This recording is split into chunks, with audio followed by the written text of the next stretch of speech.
Olá, seja bem-vindo ao Academia, que começa agora, o programa onde a sua pesquisa é o destaque. E hoje vamos falar de Cloud Computing e o direito das sucessões. Quem apresenta a tese pra gente é o doutor em Direito, Cristiano Colombo. Cloud Computing e direito das sucessões, direito de privacidade como critério de acesso aos dados pelos herdeiros. Tese apresentada ao programa de pós-graduação em Direito da Faculdade de Direito da Universidade Federal do Rio Grande do Sul, como requisito parcial para obtenção do grau de doutor, sob a orientação do professor doutor Carlos Silveira Noronha.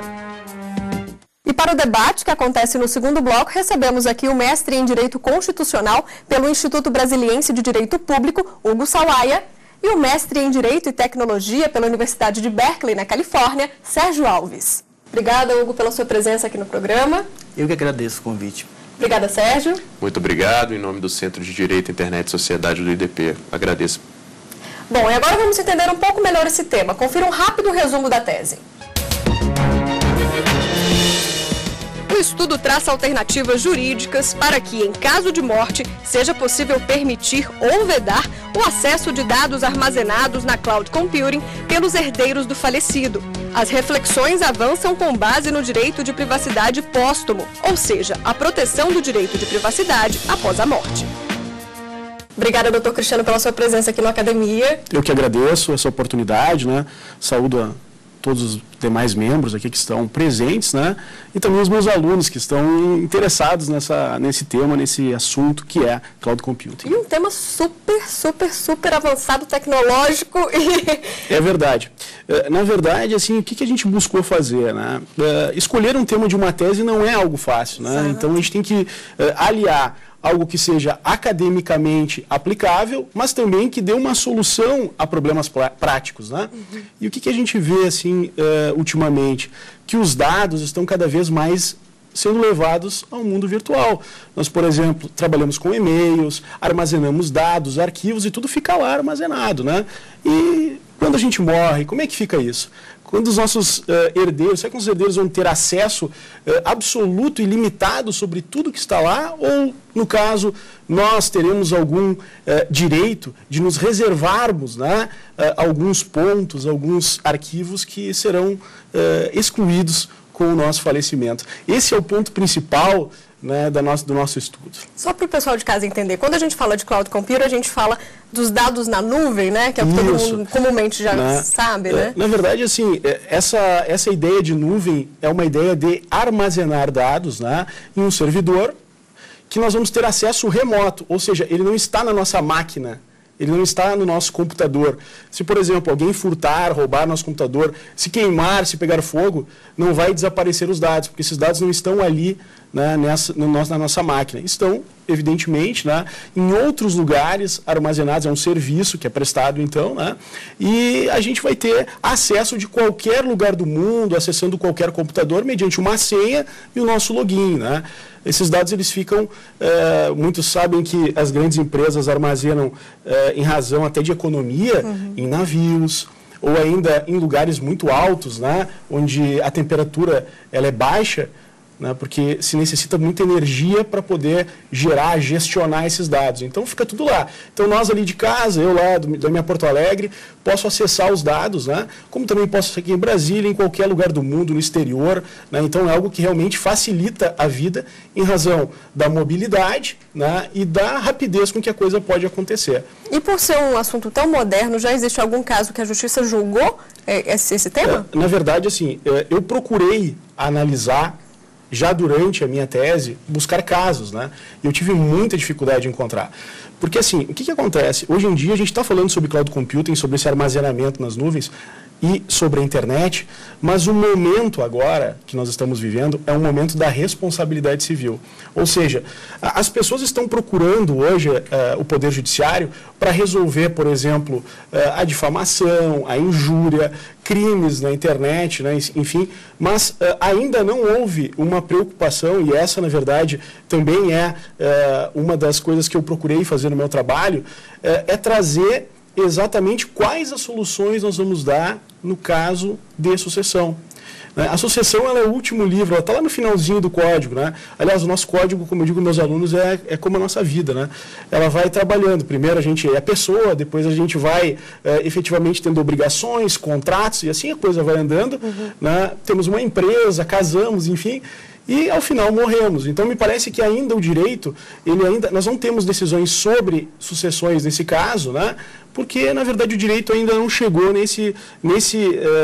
nessa problemática, né? Não foi levado ainda ao judiciário um caso desse. E se for levado, ainda não há uma grande amplitude, como por exemplo uma decisão de um tribunal, né? Talvez algum caso isolado possa existir no país, mas não há ainda na jurisprudência dos tribunais, né? Inclusive colocando o cloud computing como palavra, como buscador, né? em sites buscador, não se encontra assim, um grande número de decisões. Eu trouxe ali na minha tese algumas, mas são coisas variadas em relação a acesso a dados, em relação a ter acesso, por exemplo, em matéria civil ou criminal, né? Para obter provas, enfim, mas realmente resolver um problema de herdeiros que estão discutindo se podem ou não ter acesso ao que está na nuvem de um falecido, realmente nós não temos ainda, é algo novo. E lá fora?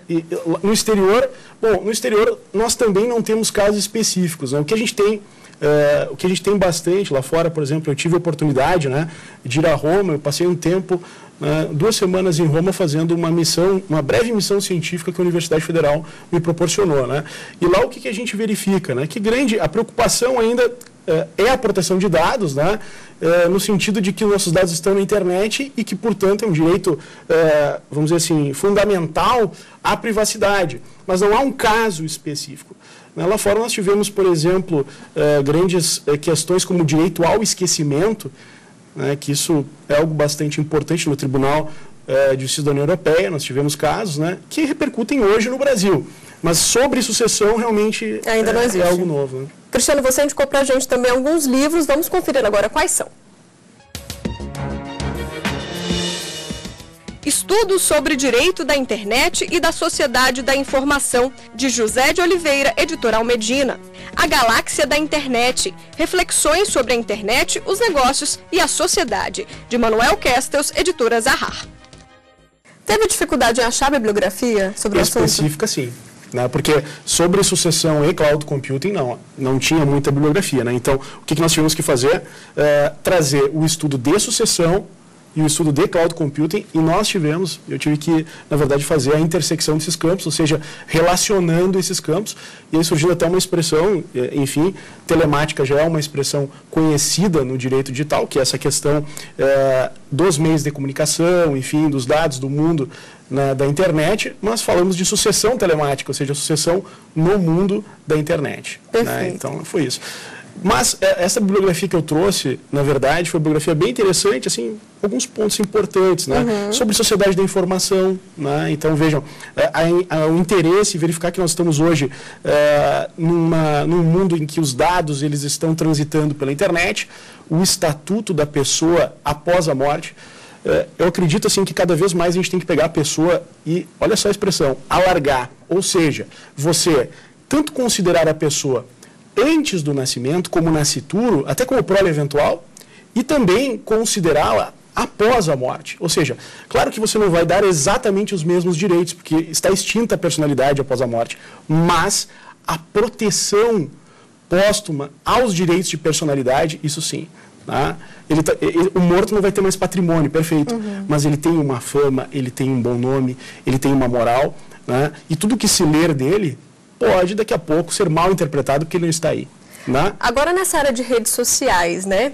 A gente está com as redes sociais aí dominando, né? Principalmente a juventude. Então, como é que fica nesse caso? Você também abordou isso? Também, né? Na verdade, já existem mecanismos nas redes sociais que os parentes, né, os parentes mais próximos, eles podem solicitar, né, no caso, aos serviços que ou, na verdade, transformem aquela página em um memorial. Ou seja, o que é um memorial? É como se fosse assim uma lápide virtual. Ou seja, lá as pessoas vão poder prestar as suas homenagens via internet. Ou ainda também há a possibilidade do encaminhamento, dependendo do serviço, né, que vai ser dado, de requerer a retirada da página do ar. Né? Então, muitas pessoas optam ou por transformar em memorial ou ainda, né, Agora, isso é burocrático ou é rápido? Não, pelo que se vê, assim, não é algo burocrático. Claro, depende do serviço, né, depende de quem está prestando o serviço, né, existem já meios, mas é isso, na verdade, que eu vou buscar com a minha tese, que eu busco com a minha tese. O que a gente vê? Não tem regulação sobre isso. Pensa comigo, o direito ele tem um tamanho, tá? Ele tem uma dimensão. Se essa dimensão só ficar no mundo físico, o direito ele vai cada vez mais diminuir. Por quê? Porque a nossa vida está indo para o mundo virtual. Ela está saindo do mundo físico e indo para o mundo virtual. Hoje nós temos duas realidades, né? Uma realidade física e uma realidade também virtual. Bom, Cristiano, agora que a gente já entendeu um pouco melhor esse tema super interessante, fica à vontade para concluir a explicação da sua tese aqui para a gente. Certo, obrigado. Gente, assim, eu gostaria de falar para vocês assim, que são interessados, né, aos meus alunos também, a todos aqueles que estão aí preocupados com seus dados também na internet. A minha tese surge, evidentemente, de uma noite assim, que eu estava lá em casa, abri um livro e encontrei dentro do Pontes de Miranda, Francisco Cavalcante Pontes de Miranda, uma referência a cartas póstumas, ou seja, que as pessoas poderiam ter acesso a cartas póstumas, ou seja, aquilo que foi escrito por um morto, né, e estava lá, poderia sim os herdeiros pegarem e terem acesso absoluto a tudo que está lá. Eu reportei e trouxe isso para o mundo virtual. Trazendo para o mundo virtual, o que verifico? Que hoje, na verdade, nós estamos cada vez mais transformando e trazendo e produzindo material e dados no mundo da internet, né? E aí, quando a gente morre, será que eles vão ter acesso a tudo? Ou nós poderemos criar mecanismos de dizer o seguinte, olha, esse texto que eu fiz, eu gostaria que desaparecesse com a minha morte. Até porque foi algo que é tão pessoal, é tão íntimo, faz parte da minha vida íntima, que só eu gostaria de ler, de entender, é uma informação minha, né? Então, vejam, é isso que eu busquei na minha tese. Criar, então, uma discussão, né, em que nós pudéssemos trabalhar e exigir, através, evidentemente, de uma legislação, que todos os serviços que prestassem informações, assim, que você deposita informação na internet e recebe nossos dados públicos, nossos dados privados, nossos dados sensíveis, né, tivesse lá, por exemplo, um formulário em que nós poderíamos etiquetar, e essa foi a expressão que eu utilizei na minha tese, dizendo, olha, este arquivo, evidentemente, com a minha morte, poderá ser alcançado aos meus herdeiros. Este não, este eu gostaria que desaparecesse, né? O que são esses dados? Esses dados podem ser, por exemplo, fotos, as minhas fotos, podem ser, por exemplo, trabalhos, documentos, né? Documentos, informações. Claro que esses documentos, eles têm, muitas vezes, como digo assim, conteúdo patrimonial e outros documentos não têm conteúdo patrimonial. Então, essa é uma discussão também que deve ser levada em conta. Ou seja, os herdeiros, claro que têm direito ao patrimônio. Não se pode negar aos herdeiros o patrimônio. Isso, inclusive, está vedado pelo nosso ordenamento jurídico, né? Existem situações, existem regulações sobre isso, inclusive em matéria de limitações testamentárias, enfim, tudo isso ocorre. Mas também nós temos que ter, assim, essa sensibilidade que já de longa data, a sucessão vem se preocupando com situações que não são somente patrimoniais, como disposições de última vontade que as pessoas têm. Então, é isso que eu quero trazer. Viabilizar que, por exemplo, os serviços tenham, no caso, formulários, né, e páginas específicas que os usuários vão utilizar, em que eles possam já de pronto, ao se cadastrar, dizer o que e como e para quem esses dados vão ser entregues ou se não forem ou não vão ser entregues. Tá certo, doutor Cristiano. Muito obrigada pelas suas explicações. Agora eu te peço um minutinho. A gente faz uma rápida pausa. No próximo bloco tem debate aqui no Academia. Não saia daí. O Academia está de volta e agora no segundo bloco do programa a gente debate a pesquisa. Para isso, estão aqui o mestre em Direito Constitucional Hugo Sawaia e o mestre em Direito e Tecnologia Sérgio Alves. Posso começar com você, Hugo? Claro. Vamos lá, por favor. Cristiano, eu queria primeiro te parabenizar pelo teu trabalho, né? Eu terminei de ler há alguns dias e realmente o tema é muito curioso, muito interessante e bem inovador. Eu pensei em duas perguntas, uma teórica e uma mais prática. Eu vou te fazer primeiro a teórica, né? Eu constatei que tu baseias a tua tese em uma teoria conhecida já há algum tempo, que é a teoria das 3 esferas, não é? Que divide os dados pessoais em 3 esferas. Uma esfera mais íntima, uma esfera acessível a familiares e amigos próximos e uma esfera mais acessível ao público em geral. Eu queria te perguntar como é que você vê isso em relação a uma outra teoria que você também deve conhecer, que é a teoria do mosaico, não é? Que nos diz já que é da dificuldade em dividir esses dados em 3 esferas em razão de toda a complexidade, não é, disto, ou seja, o usuário, na hora que ele disponibiliza esse dado, você sabe disso, ele não sabe qual vai ser a utilização desse dado, ele não sabe quem é que vai ter acesso a esse dado, não é? Então, como é que você relaciona essas questões? Agradeço a pergunta e questionamento, que daí eu posso esmiuçar bastante isso. Realmente, né, eu poderia também ter utilizado a teoria do mosaico, né, mas, na verdade, o que fiz? Eu utilizei a teoria das esferas, por quê? Porque exatamente naquela expressão, né, que o menos é mais, né? Às vezes a gente tenta daqui a pouco fazer algo mais complexo, que a teoria do mosaico leva em relação a essa complexidade, os dados, ou seja, na verdade, a união das informações vai trazer um novo desenho, um desenho diferenciado, informações que possam parecer, vamos dizer assim, em primeiro momento, coisas isoladas, se eu as coloco no mesmo contexto, elas vão dar uma outra solução. Mas, na verdade, assim, isso realmente me remeteria novamente a uma complexidade. A teoria das esferas, ela é simples e ela vai poder ser utilizada na prática, ela é simples de direta, né? E ela vai poder ser utilizada na prática, por quê? Porque o usuário mesmo, ele vai poder já, de pronto, aquele usuário que não é do mundo do direito, né? Ele vai poder, daqui a pouco, dizer o seguinte, não, olha, estou vendo aqui, ó, essa informação é íntima, cliquei, pronto. Essa outra informação, poxa, os meus familiares sabem, né, enfim, aquele círculo mais, eu vou disponibilizar só para os meus amigos daqueles grupos, né, e a questão pública, aí sim, né, aí está aberto a todos. Então, me parece, assim, que no momento de etiquetar, eu utilizei essa expressão, né, etiquetamento de dados, como se eu pudesse colocar ali, esses dados eu vou colocar, né, e vou dar essa conotação, ou seja, essa conotação de ser público a todos, bom, tranquilo, então vou clicar ali, ok. Ou ainda clicando, no caso, como restrito. Eu vou poder fazer isso de uma forma mais tranquila. Isso vai ser mais fácil para quem? Para aquela pessoa, né, que é o usuário, que a gente tem que pensar nisso também. Quando eu estava fazendo a tese, né, muito me preocupou fazer algo que realmente pudesse contribuir com a sociedade. Né? Contribuir como? Estabelecer meios, né, através da privacidade, através das esferas, dessa forma bem simples. Né? Vida íntima, que é aquilo que só você sabe, ou quem sabe a sua esposa, a sua mãe, né, o seu pai. Vida privada, que é aqueles amigos, né, mais do círculo restrito, e vida pública, ou seja, que todos vão saber. E assim, o usuário, de uma forma bem simples, bem direta, poderia clicar e dizer quais os dados que ele vai dar acesso ou não. Então, por isso que quis resolver, tentar dar uma solução, né? Foi por isso. Perfeito. Sérgio?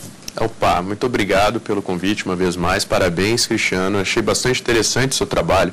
Acho que o Cristiano encarou um tema moderno de direito, uma abordagem que muitas vezes na academia a gente precisa no Brasil sair do ativismo para tratar propriamente do que é jurídico. E o Cristiano constrói isso tratando de um tema muito clássico e conhecido do direito, a morte e a sucessão, e faz um salto para um desafio extremamente contemporâneo e moderno, que é a internet, e um de seus temas mais modernos, a computação em nuvem. Queria comentar com o Cristiano, fazer uma pergunta sobre a percepção dele em relação à manifestação da vontade, tutela, alguma coisa parecida com uma autotutela e a intervenção do Estado. Não seria uma das soluções para a questão sucessória que o senhor traz, a manifestação da vontade por meio de consentimento? É essa a solução que o senhor coloca ou entende que o Estado deve ser mais intervencionista? Muito obrigado, Sérgio. Eu diria o seguinte, que é exatamente isso que eu estou buscando, né? Primeiramente, primeiro momento, talvez essas duas soluções, né? O consentimento e a intervenção do Estado. O consentimento de que forma? Proporcionar ao usuário, já de pronto, no momento que ele ingressa no serviço, né, que ele é proporcionado o serviço, que ele já seja remetido a um local, a uma página, né, em que ele vá se manifestar sobre a quem os dados devem ser entregues. Então, o primeiro momento seria esse, o consentimento. Claro que vai ter muita gente que vai clicar, não quero responder. Bom, tudo bem. Aí ele vai ser notificado que vai se aplicar a sucessão legal. Mas ser essa primeira situação, a primeira situação, entrei, eu já sou oportunizado, né, a falar sobre isso. Quanto à questão do Estado, a minha opinião, eu tenho certeza que isso se depende da minha tese, né, é que exatamente isso, que o direito, ele tem uma dimensão, isso eu vou repetir, o direito tem uma dimensão. Se a gente começar a pensar assim, tem um tamanho, né, ele tem aí, né, ele cresceu, ele veio crescendo nesses últimos anos, né.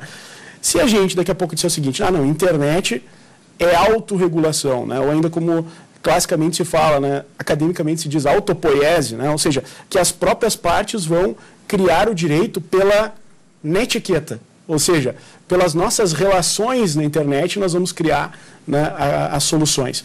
Me parece que não é o momento para a gente ir por essa via de que o Estado não deve se submeter. Por vários motivos. Primeiro, porque estamos tratando de pessoas vulneráveis, porque quem é que vai utilizar, né? Quem vai utilizar a internet é aquela pessoa, né, que tem o conhecimento da vida, né, normal, assim, como todos nós, né? Então, não é um expert em informática. Nós temos que ter essa visão, né? Então, ele tem que ser dado a ele uma proteção jurídica. E uma coisa muito interessante, né? Além disso, essa pessoa vai ser mais vulnerável ainda, porque quando ela for submetida a essa questão dos dados, ela vai estar morta. Então, isso agrava a vulnerabilidade dela. Além de ser vulnerável por ser um usuário que está ali e nunca sabe o que vai acontecer com seus dados, está clicando, ok, posso utilizar essas fotos, isso pode fazer, isso pode. Quando ele estiver morto, ele não vai ter para se explicar. Então, por exemplo, daí vão entrar no e-mail da pessoa, vai ter um e-mail lá, ele não vai, poxa, mas olha aqui, ó, o cara me passou para trás os negócios, né? Enfim, outras coisas, né? E realmente, ler algo escrito por uma pessoa morta, eu já tive a oportunidade de ler diários de pessoas que faleceram, dão uma outra conotação. Tu olha para a pessoa é séria, a pessoa é circunspecta, você lê o diário dela, ela é outra pessoa. Ela olha os passarinhos, entendeu? Então, há uma modificação naquilo que você percebe na pessoa com aquilo que ela realmente é na sua essência. Então, isso é muito perigoso. Ela não estará aí para se explicar. Não estará, né? Hugo, por gentileza. Cristiano, agora a segunda pergunta, a pergunta mais prática. Eu queria saber como é que você propõe que eventuais conflitos de interesse quanto à divulgação desses dados, ou seja, o sujeito que solicita e o provedor não entram em consenso quanto a se o dado deve ou não ser divulgado, liberado, não é? Ou então divergências entre dois solicitantes, não é? Como é que você propõe que isso seja resolvido em juízo sem que esses dados se tornem públicos? Bem, inicialmente a gente pode colocar, claro que isso é um problema novo e nós vamos ter que trabalhar, inclusive com a área de processo, né? É uma coisa que nós vamos ter que estudar. Mas, na verdade, o fio condutor disso será, vamos analisar se esse dado ele é da vida íntima, da vida privada ou da vida pública. Ter acesso aos dados, né? Existem duas soluções que podem ser dadas, né? A primeira delas seria você estabelecer um perito, que esse perito terá acesso aos dados, as outras partes não terão. Isso vai dificultar o contraditório, né, evidentemente. E a outra solução seria as partes terem acesso aos dados, mas não terem disponibilizados os seus dados. Isso aí também poderia ser uma solução a ser alcançada, né? Agora, claro, como nós estamos tratando de matéria de privacidade, nós poderíamos, como direito fundamental, né, preservar a pessoa, estabelecer que o perito vai ter, só o perito e o assistente do perito vão ter acesso, poderia se fazer assim, ou ainda, claro, como falei aqui, né, você dar o acesso, ou seja, ele vai ver, mas ele não vai poder copiar ou disponibilizar. Nós temos que maturar, né? Primeiro nós temos que trabalhar a ideia da sucessão telemática e depois vamos também trabalhar e aliar isso ao processo e aos novos princípios, ou aos princípios que hoje foram elencados no novo CPC. São muitos detalhes, né? Claro, isso aí. Sérgio. Existe alguma nuance em relação a pessoas públicas, por exemplo, no caso, um legítimo interesse em questões de biografia? Bastante interessante essa questão, né? Até larguei um bar aqui em homenagem ao Rio Grande do Sul, né? Mais uma vez a gente vai ter que voltar à nossa teoria das esferas, que ela ajuda a solucionar, né? As pessoas públicas, do momento em que elas manifestam, verbalizam, externam condutas, né? Essas condutas passam para a esfera pública e, portanto, é possível, né, esses dados virem à tona, à pública. Realmente, essa questão da autobiografia ou das biografias autorizadas ou não autorizadas é algo que está muito em relevo, inclusive aqui nos nossos tribunais, né? Mas me parece que o que é público, no meu entendimento, no meu sentir, o que é público deve ser externalizado, deve ser trazido, né? E o que realmente for íntimo, aí sim, né? Nós temos vários casos no Brasil, situações inclusive com jogadores de futebol, em que se falou, por exemplo, sobre questões sexuais e questões também até biológicas, de doenças e coisas. Realmente, aí deve ser preservado, né? Porque existem os dados sensíveis, né? Que são bastante importantes e devem ser preservados. Tá certo. Doutor Cristiano, o assunto é extremamente interessante, mas nosso tempo chega ao fim. Eu agradeço a sua presença por ter ensinado tanto sobre esse novo tema para a gente. Obrigada. Eu agradeço também a todos, agradeço principalmente aqui ao pessoal da TV Justiça, né? E aos colegas debatedores e também um alô aos meus alunos aí que sejam estimulados a continuar estudando e indo adiante no direito. Verdade. Obrigada, Hugo. Muito obrigado. Obrigada, Sérgio. Obrigado.